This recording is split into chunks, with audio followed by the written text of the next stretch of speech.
Despite its compact size, Ireland offers a wide variety of sights to see, from the elegant Georgian streets of Dublin to the wild and remote charm of its natural marvels and historical ruins. The contemporary art, film, music, culinary, literary, and technological scenes in modern-day Ireland are constantly evolving, making the country a fascinating and exciting place to explore. It's not only the friendly locals and good craic that brings tourists to Ireland. Number 1. The Moher Cliffs. The Cliffs of Moher in the county of Clare in southwest Ireland are one of Ireland's most famous and breathtaking natural attractions. In fact, because of their geological and ecological significance, they've been designated as a UNESCO Global Geopark. These cliffs can be observed along this beautiful coastline that stretches for more than 8 miles and has cliffs that climb to heights of more than 700 feet. They can leave you speechless with awe and wonder. Hag's Head to the south, a famous destination along Ireland's wild Atlantic Way, gets its name from the Mothar or Moher Fort that originally guarded the area. There is a good chance that the location has the greatest concentration of seabirds in all of Ireland. There are around 30,000 breeding pairs of birds in this area, including the Atlantic puffin and the Sleezer razorbill. It's incredible to see them fly through the air and plunge into the water where they pull the ever-changing currents. It's natural to feel small in the face of the mighty Atlantic as you stroll along these imposing cliffs and listen to the smashing of the waves far below. This silico pattern has existed for millennia. Dublin's main attractions are best experienced on foot, and the cliff walk takes just 2 to 3 hours to complete. If you want to beat the crowds, leaving later in the day is the way to go. You may begin your hike by following the cliffs to the north of Liscannah, a little town in the south. Number 2. The Rock of Cashel. The county of Tipperary in the south of Ireland's ancient east is home to the famous Rock of Cashel. You can bet on it being one of the highlights of your vacation to Ireland. Since its oldest edifice is over 1,000 years older than Ireland itself, the Rock of Cashel is one of Ireland's most famous landmarks. When this part of Ireland was first settled, its inhabitants were known simply as Munster. The ancient structure was the royal residence for a long time before the Norman invasion in the 20th century. Since the castle was passed up to the church in 1101 during the reign of Munster King, the enormous circular tower is the sole extant edifice from that period. The majority of the building occurred during this period during the 12th and 13th centuries. Even so, the remarkable artifacts are among the most breathtaking Middle Ages buildings in all of Europe. If you arrive early enough, you won't have to worry about invading other tourists and may instead spend hours in quiet reflection at Cormac's Chapel and the cross-shaped cathedral. Taking your time to explore the church's old cemetery outside will be rewarded with exquisite exhibits of Celtic art, including finely carved high crosses. Number 3. Dingle Peninsula in Kerry. It may seem like a long way to go to Dingle, a little fishing community in West Kerry that lies at the center of the Gaelic-speaking region. The bars on each side of Main Street double as groceries, and the town of Dingle plays home to the well-attended Other Voices Music Festival and the Dingle Fruit Festival each year. It's the jumping-off point for excursions to the peninsula's isolated attractions such as the Caribbean-like water-lapping Coomanolly Strand and the breathtaking views from the cliff-top drive around Sleer Head and Sybil Head, both featured in Star Wars The Last Jedi.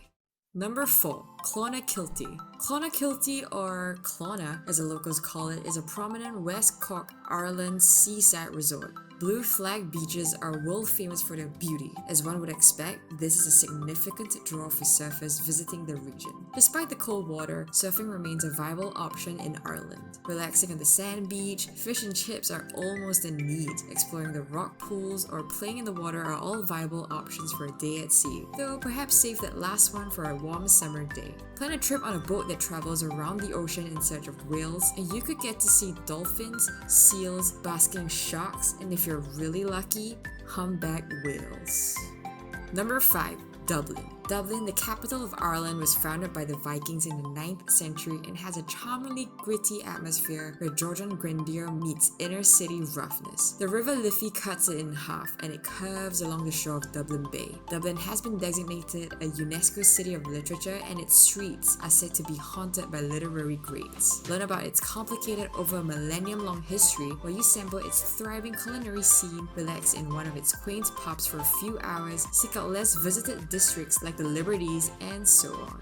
Number 6. The Mourne Mountains. Northern Ireland is home to two popular highway itineraries. The whole Antrim coast and the Giant's Causeway are included in this Causeway Coastal Route. The Mourne Coastal Route begins in downtown Belfast and travels all the way across North Down and the Earts Peninsula to the beautiful Mourne Mountains. This route takes travelers through the Mourne Mountains, the region's most iconic landscape feature, as well as some of Northern Ireland's most famous sights and sights. Not only did C.S. Lewis get ideas for his Chronicles of Narnia series from this place, but so did the producers of Game of Thrones, who shot several sequences there. A popular starting point for exploring the region is the coastal town of Newcastle, which has walking paths that go directly from the city centre to Slieve Donard, Northern Ireland's highest peak. The evergreen trails of Tollymore Forest Park are a wonderful illustration of a self-contained mountain getaway. Even so, individuals who have their own mobility should not miss the reservoirs in Silent Valley and Ben Crom, as they provide breathtaking views of the surrounding area from above.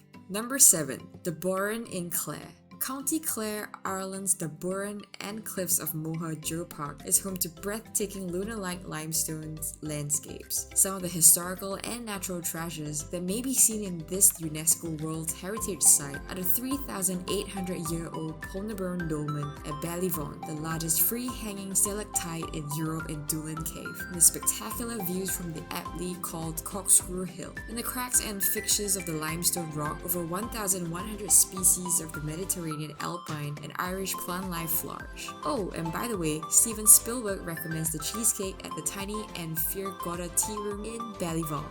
Number 8. Newgrange in County Meath. One of the greatest Bronze Age technical achievements is Newgrange, home of the most spectacular Neolithic archaeological sites in Europe. When it was constructed about 3200 BC, this huge subterranean tomb was older than both Stone Age and the Great Pyramids of Giza. Once a year in late December, the rising sun shines into its main chamber. One of the most important collections of ancient sites in all of Europe can be found at this monument, which is located in the bend of the River Boyne as part of the wider Bruna Boyne UNESCO World Heritage Site. Number 9.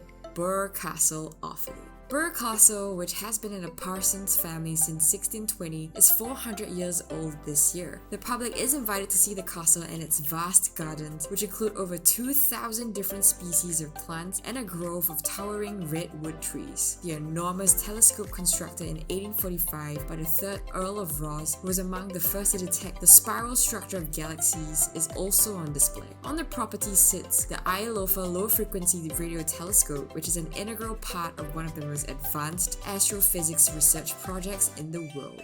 Number 10.